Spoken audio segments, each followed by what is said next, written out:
Capítulo 1. Prisión de Ireni, Dandrak, Reino Medio. Y por el desparejo terreno de Coralita avanzaba, bamboleándose y saltando un carromato de tosca construcción, cuyas ruedas de llantas de hierro tropezaban con todos los baches y salientes de lo que pasaba por ser una calzada. Tiraba del carro un tiero cuyo aliento formaba nubecillas de vapor en el aire helado. Era preciso un hombre para guiar a la terca e impredecible ave, mientras unos 4, colocados a ambos lados del vehículo, empujaban y tiraban de éste. Una pequeña multitud, procedente de las casas del campo dispersas, se había congregado ante la prisión de Ireni, con la intención de escoltar el carromato con su vergonzosa carga hasta las murallas de la ciudad de Kelith, donde aguardaba su llegada una muchedumbre mucho más numerosa. El día tocaba su fin. La luminosidad del firmamento empezaba a difuminarse, y los señores de la noche iban extendiéndose lentamente la sombra de sus capas sobre las estrellas vespertinas. La penumbra del anochecer era adecuada para aquella procesión. Los campesinos, en su mayor parte, se mantenían a distancias del carro, y no lo hacían por temor al tiero, aunque se conocían casos en que aquellas aves enormes se habían vuelto repentinamente y habían lanzado un malintencionado picotazo a cualquiera que tratara de acercarse a ellas por un lado ciego, sino por miedo al ocupante del carromato. El prisionero tenía las muñecas atadas con unas tensas correas de cuero sujetas a los costados del carromato y los tobillos cargados con pesados grilletes. Varios arqueros de ojos penetrantes marchaban junto al carro, con las flechas emplumadas a punto de ser disparadas al corazón del criminal si éste hacía el menor movimiento sospechoso. Sin embargo, tales preocupaciones no parecían haber causar demasiado alivio entre quienes seguían la marcha del carro. El gentío, con aire sombrío y vigilante, tenía la mirada puesta en el hombre y caminaba tras el carro metiéndose a una respetuosa distancia que aumentaba marcadamente cuando el hombre volvía la cabeza. Aquellos campesinos de la zona no habrían mostrado más miedo, más temor reverencial, si hubieran visto en el carro, encadenado a un demonio de Ereka. El mero aspecto del preso era lo bastante imponente como para llamar la atención y provocar escalofríos. Tenía una edad indefinida, pues era uno de esos hombres a los que la vida ha envejecido más allá de los ciclos. Sus cabellos eran negros, sin una sola cana, y los llevaba alisados hacia atrás desde la frente, ancha y huidiza, y recogidos en una trenza desde la nuca. Una nariz aguileña como el pico de un halcón sobresalía entre sus cejas oscuras y prominentes. La barba, también negra, formaba dos retorcidas trenzas, cortas y finas, bajo su recio mentón. Sus dos ojos azabache, hundidos tras unos pómulos altos, casi desaparecían bajo la sombra de las cejas. Casi, pero no del todo, pues no parecía haber en aquel mundo oscuridad capaz de apagar la llama que ardía en el fondo de aquellos pozos. El prisionero era de estatura mediana, su torso, desnudo hasta la cintura, estaba lleno de cortes y contusiones, pues había resistido a la captura como un verdadero diablo. 3 de los hombres más osados del alguacil yacían en el lecho en aquel momento, y allí seguirían durante una semana, por lo menos recuperándose de sus heridas. Enjuto y nervudo, el preso mostraba unos movimientos gráciles, rápidos y silenciosos. Uno diría, por su aspecto, que era un hombre nacido y criado para deambular en compañía de la noche.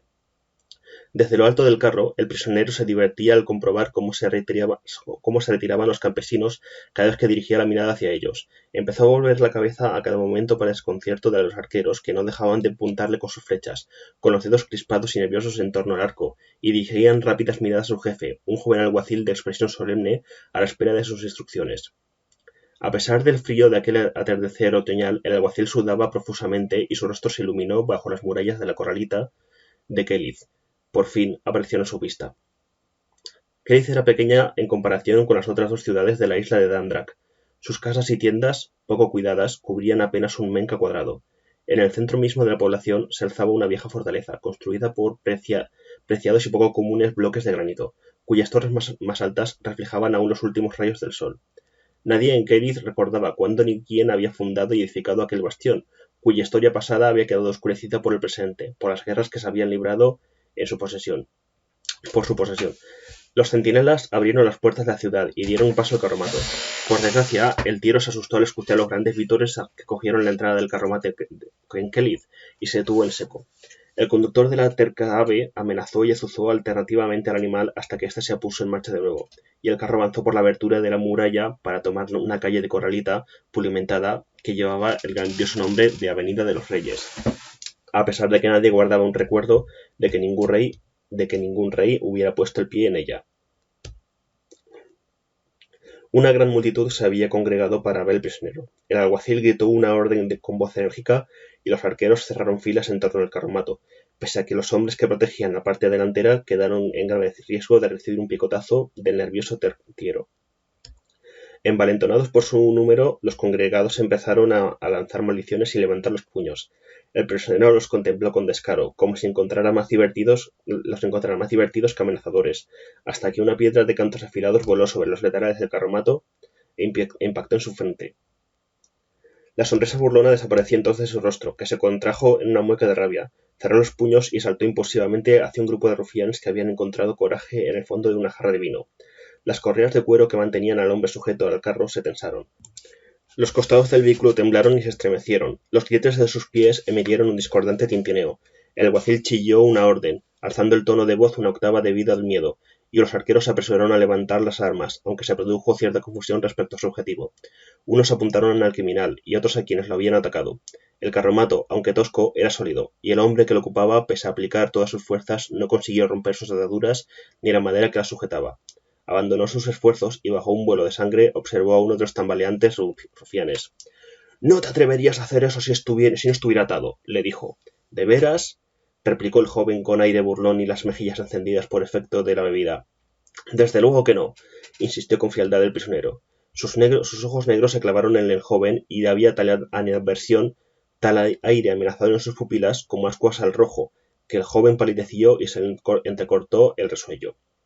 Sus acompañantes, que lo animaban con sus voces, aunque habían retrocedido a una distancia prudencial, tomaron a más los comentarios del criminal y su actitud se hizo aún más amenazadora. El prisionero volvió de la cabeza para observar un lado de la calle primero y luego al otro. De nuevo, una piedra lo golpeó en el brazo, y allí siguió una lluvia de tomates podridos y un huevo hediondo que no acertó al criminal, sino que fue a estrellarse en pleno rostro del alguacil. Los arqueros, hasta entonces dispuestos a matar al prisionero a la primera ocasión, se convirtieron de pronto en sus protectores y volvieron sus armas hacia la muchedumbre. Sin embargo, eran solo 6 arqueros contra un centenar de encolarizados seguidores, y las cosas parecían bastante peliagudas, tanto para el criminal como para los guardianes, cuando un batir de alas y unos gritos estentóreos procedentes de las alturas hicieron que la mayor parte de la multitud pusiera pies en polvorosa. 2 dragones, conducidos por jinetes armados y protegidos con armaduras, dieron una pasada a baja altura sobre la cabeza de los reunidos, haciendo que se refugiasen bajo los dientes de las puertas o echaran a correr por las callejas. Una llamada de su jefe, que seguía volando en los círculos del firmamento, hizo volver a la formación a los 2 caballeros de los dragones. El jefe descendió entonces, seguido de sus jinetes, y las puntas de las lanzas de los dragones salvaron por apenas un palmo de los edificios a ambos lados de la calle. Por fin, con las alas perfectamente recogidas a los flancos y agitando sus largas colas con gesto feroz, los dragones se posaron cerca del carromato. El capitán de los jinetes, un hombre barrigudo, de edad madura, que lucía una ígnea barba pelirroja, llevó su montura junto al carro. El Tiero, aterrorizado ante la visión y el olor de los dragones, se agitaba y aullaba, y no dejaba de dar brincos de todo tipo, poniendo en infinitas dificultades a su conductor. «¡Haz que se calme ese maldito animal!», gruñó el capitán. El conductor del Tiero consiguió sujetar a éste por la cabeza y fijó su mirada en los ojos del animal, mientras se mantuviera la mirada de aquella manera el estúpido Tiero, para el cual no existía lo que no tenía ante sus ojos, se olvidaría de la presencia de los dragones y se tranquilizaría. Sin hacer caso del alguacil, que, tartamudeando, se había agarrado al arnés de la silla como lo haría un niño perdido al encontrar de nuevo a su madre, el capitán de la escuadra de los dragones contempló con aire severo el prisionero ensangrentado y cubierto de verduras. «Parece que he llegado justo a tiempo a salvar tu miserable vida, Hugh la mano». «No me has hecho ningún favor, Gareth», contestó el preso con voz lúgubre. Alzó sus manos esposadas y añadió: «Suéltame las manos y me enfrentaré a todos vosotros, y a ellos también». Con un gesto señaló a los mirones que aún asomaban la nariz entre las sombras para presenciar la escena. El capitán de los dragones emitió un gruñido. «Seguro que te gustaría. Una muerte así mucho más agradable de la que te espera, con el cuello en el tajo». «Mucho más agradable. Demasiado para alguien como tú, Hugh la mano. Si por mí fuera, acabaría contigo de una cuchillada por la espalda a traición y en la oscuridad». La mueca burlona del labio superior de Hugh quedó realzada por el ligero bigote negro y se hizo claramente visible pese a la luz mortecina del atardecer. «Conoces bien la técnica de mi oficio, Gareth. Solo sé que eres un asesino a sueldo y que tu mano ha dado muerte a mi señor», replicó el caballero. Si te acabo de salvar la cabeza, solo ha sido para tener la satisfacción de ponerla con mis propias manos al pie del féretro de mi señor. Por cierto, el verdugo la apodan Nick el Tres Golpes, porque aún no ha conseguido nunca separar la cabeza del cuello al primer intento. Hugh contempló al capitán y murmuró en voz baja: «Repito una vez más que yo no me he matado a tu señor». «¡Bah! El mejor señor al que he servido, asesinado por un puñado de barls». «¿Cuánto te ha pagado el elfo, Hugh? ¿Cuántos barls te costará ahora devolverme la vida de mi señor?» El jinete parpadeó para contener las lágrimas y, tirando de las riendas, hizo que el dragón volviera la cabeza. Azuzó a su montura en los flancos, justo por detrás de las alas, y lo obligó a elevarse del suelo y sobrevolar en círculos el carromato. Los ojos de serpiente de la criatura observaron a quienes acechaban en las sombras, retándolos a ponerse en su camino. El conductor del tiero parpadeó, a su vez, con los ojos llenos de lágrimas. El tiero reemprendió de nuevo su perezosa marcha y el carro continuó traqueteando por la calzada. Era ya de noche cuando el carromato y su escolta de dragones alcanzó la ciudadela de Fortaleza y la residencia del señor de Kelith. El dueño del lugar yacía con gran pompa en el centro del patio. Puñados de cristales de carbón empapados de aceites aromáticos rodeaban el cuerpo. Sobre el pecho reposaba su escudo. Una de sus manos, fría y rígida, asía la empuñadura de espada. La otra sostenía una rosa que había depositado en ella su doliente esposa. Esta no se encontraba junto al cuerpo, sino que estaba en la ciudadela, bajo los potentes efectos de un jarabe de adormidera, pues se temía que tratara de arrojarse sobre el féretro en llamas, y aunque tal inmolación era habitual en la isla de Dundrak, en este caso no podía permitirse, ya que la esposa de Rogar de Kelith acababa de dar a luz a su primogénito y heredero. Cerca del difunto estaba su dragón favorito, sacudiendo con orgullo su crin espinosa. Al lado del animal, con el rostro lleno de lágrimas, se hallaba el palafrenero mayor con un enorme cuchillo de carnicero en la mano. No era por el difunto señor por quien lloraba. Mientras las llamas consumían el cuerpo de aquel dragón, que el jefe de cuadras había criado desde que era un huevo, sería sacrificado para que su espíritu sirviera a su amo después de la muerte. Todo estaba preparado. En cada mano ardía una antorcha. Los congregados en el patio solo aguardaban una cosa antes de prender fuego al túmulo funerario, que fuera puesta a sus pies la cabeza del asesino. Aunque las defensas de la ciudadela no estaban reforzadas, se había establecido un cordón de caballeros para mantener alejados del castillo a los curiosos. Los caballeros se hicieron a un lado para permitir la entrada del carromato y volvieron a cerrar filas cuando lo hubo hecho. Entre los congregados en el patio estalló un clamor cuando el carro apareció a la vista, dando tumbos y traqueteando bajo el arco de la entrada. Los jinetes de la escolta desmontaron y sus escuderos se apresuraron a conducir a los dragones hacia las cuadras. El dragón del difunto lanzó un alarido de bienvenida, o quizá de despedida, a sus congéneres. El tiero fue desenganchado y conducido a otra parte. El conductor del animal y los 4 hombres que habían acompañado la marcha del carro fueron invitados a la cocina, donde les dieron de comer y le ofrecieron una buena cantidad de la mejor cerveza del amo. Maese Gareth, con la espada preparada y la mirada pendiente del menor movimiento del prisionero, subió al carro, sacó la daga que llevaba al costado y cortó las correas atadas a los tablones del vehículo. «Capturamos al elfo Hugh», murmuró Gareth por lo bajo mientras segaba las ataduras. «Lo cogimos vivo. Iba en su nave dragón, de vuelta a Tribus, cuando lo apresaron nuestros dragones. Lo sometimos a interrogatorio y, antes de morir, confesó que te había entregado el dinero a ti». «Ya he comprobado cómo interrogas a la gente», replicó Hugh. Cuando tuvo libre una mano, dobló varias veces el brazo para relajar la rigidez de los músculos. Mientras le soltaba la otra mano, Gareth lo contempló con cautela. «Ese desgraciado te habría jurado que era humano si se lo hubieses preguntado. La daga maldita que sacamos de la espada de mi señor era la tuya. Ese de mango de huesos con estrellas e inscripciones. Yo la reconocí». «Es cierto, la encontraste». Ambas correas quedaron sueltas. Con un movimiento rápido e inesperado, las fuertes manos de Hugh se cerraron sobre la armadura de cota de malla que cubría los hombros del caballero. Los dedos del asesino se clavaron con fuerza, hundiendo dolorosamente los aros de la cota de malla en la carne de su contrincante.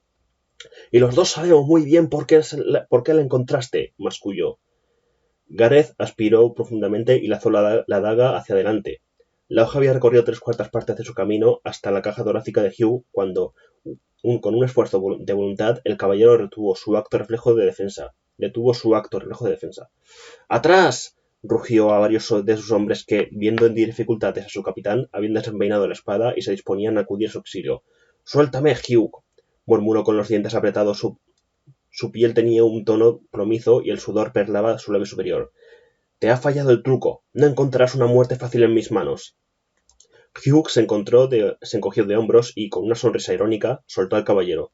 Gareth asió la mano derecha del asesino, se la puso a la espalda con gesto enérgico y, haciendo lo mismo con la izquierda, la ató fuertemente con los restos de las correas de cuero. —Te pagué bien —susurró el caballero—. —No te debo nada. —¿Y qué hay de ella, de tu hija, cuya muerte vengué? De un empujón, Gareth obligó a Hugh a volverse y le lanzó un golpe al rostro con el puño envuelto en una cota de malla. El impacto alcanzó al asesino en la mandíbula y le hizo salir despedido del carro, tras romper los tablones de este. La mano se encontró entre la mugre del patio, tendido de espaldas en el suelo. Gareth saltó del carro y, a horcajadas sobre el prisionero, lo miró fríamente. —Morirás con la cabeza en el tajo, maldito asesino. —¡Lleváoslo! —ordenó 12 de sus hombres al tiempo que golpeaba a Hugh en los riñones con la punta de su bota. Contempló con complacencia cómo se retorcía de dolor y añadió el gesto torvo: —Y amordazadlo.